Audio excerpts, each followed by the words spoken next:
Good morning, everyone. Good morning. It is an honor to welcome all of you to this first ever White House Day of Action on Maternal Health. And I want to thank everyone gathered today, the members of our cabinet, including Secretary Javier Becerra and CMS Administrator Chiquita Brooks-LaSure. And I want to thank the members of Congress, the state and local policymakers, the business leaders, the nonprofit leaders, the medical professionals, the community organizers, the patient advocates, all of you. Thank you for your leadership and your tireless work. And thank you for your partnership and your commitment to take bold action to improve maternal health. This challenge is urgent, and it is important. And it will take all of us. And to put it simply, here's how I feel about this. In the United States of America, in the 21st century, being pregnant and giving birth should not carry such great risk. But the truth is women in our nation, and this is a hard truth, women in our nation are dying. Before, during, and after childbirth, women in our nation are dying at a higher rate than any other developed nation in our world.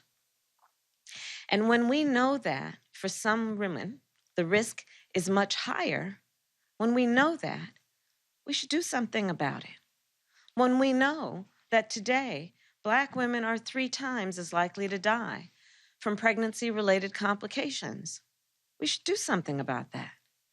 When we know that Native American women are more than twice as likely to die from pregnancy-related complications, we've got to do something about that.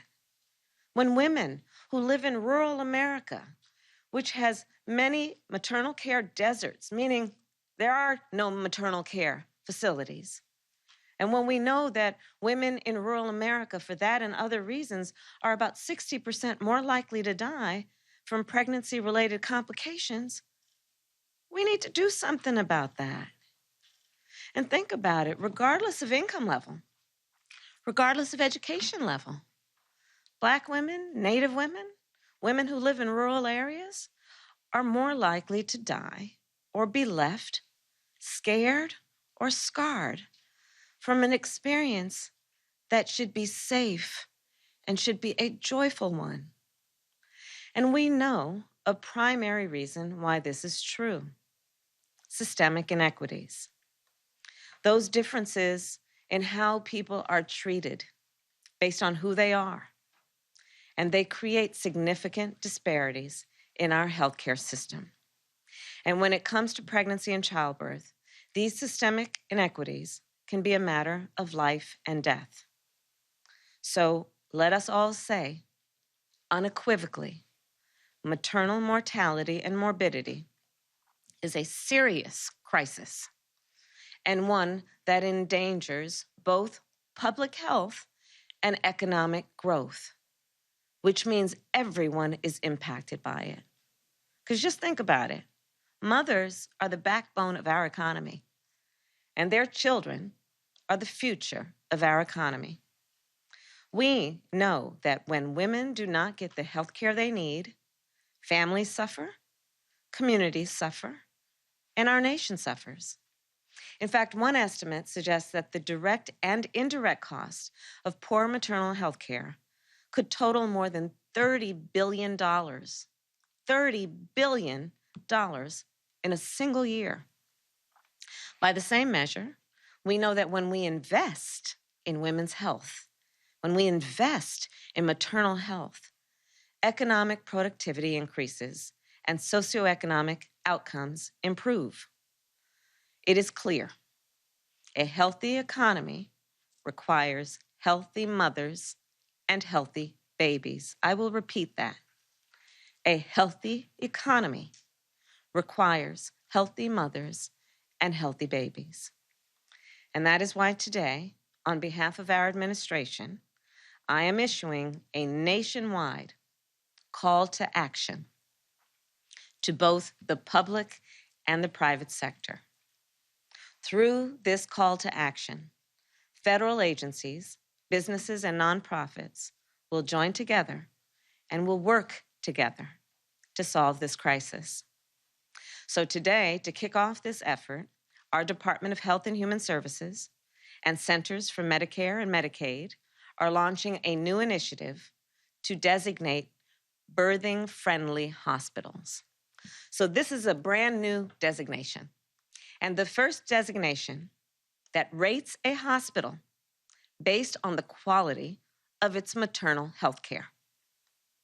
In addition, more than 20 companies and nonprofits have pledged to invest more than $20 million in maternal health efforts domestically and more than $150 million globally.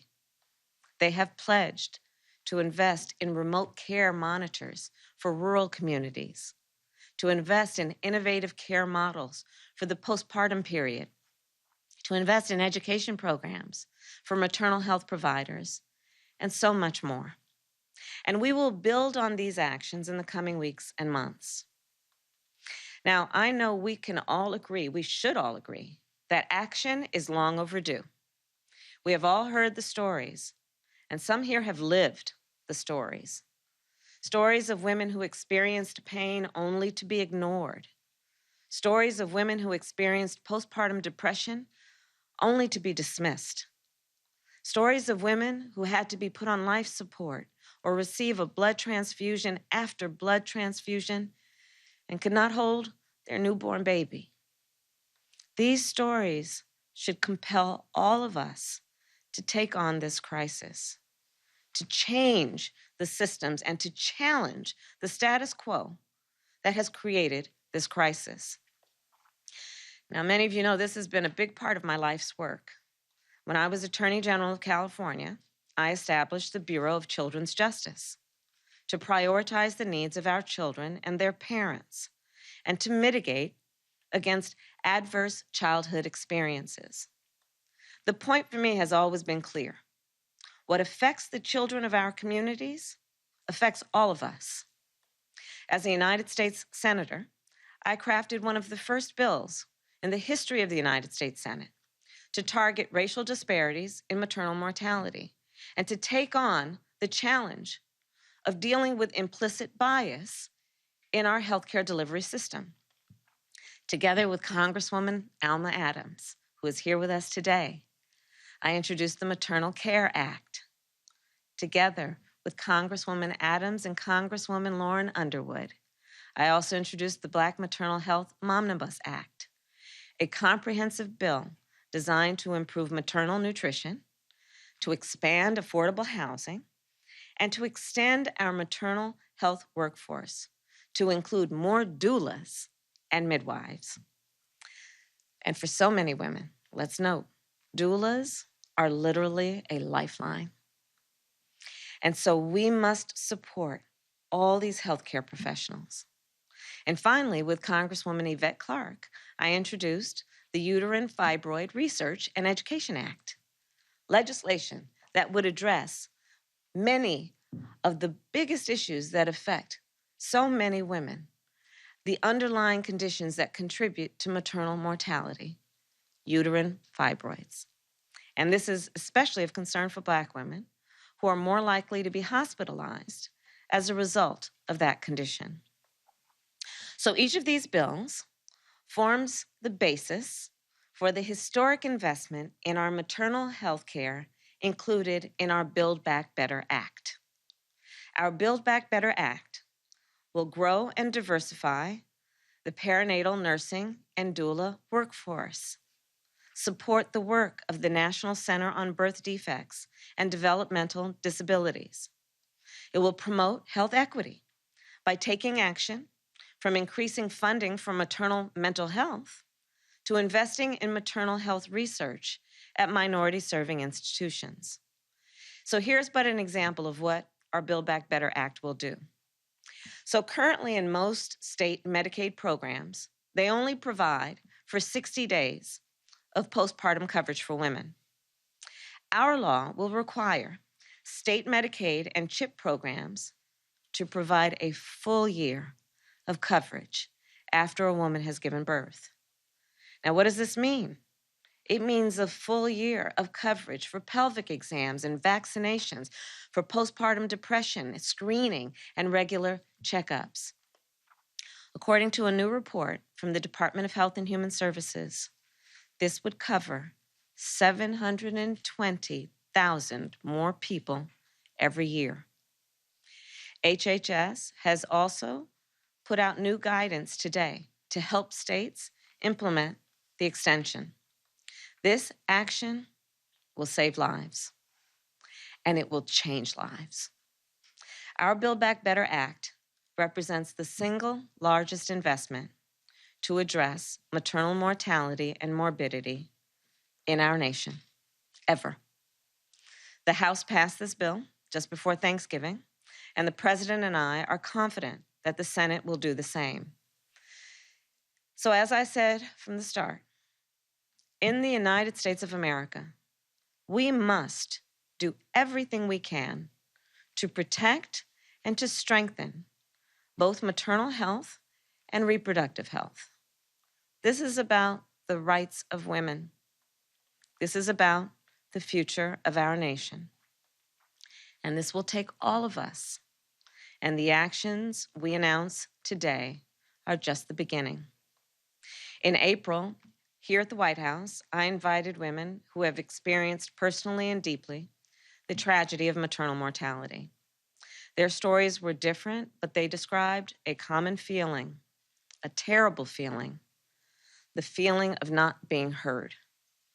On this day of action, may the women of our nation know, I hear you, we hear you, and we are here to take action. Thank you again. May God bless you, and may God bless America. Thank you.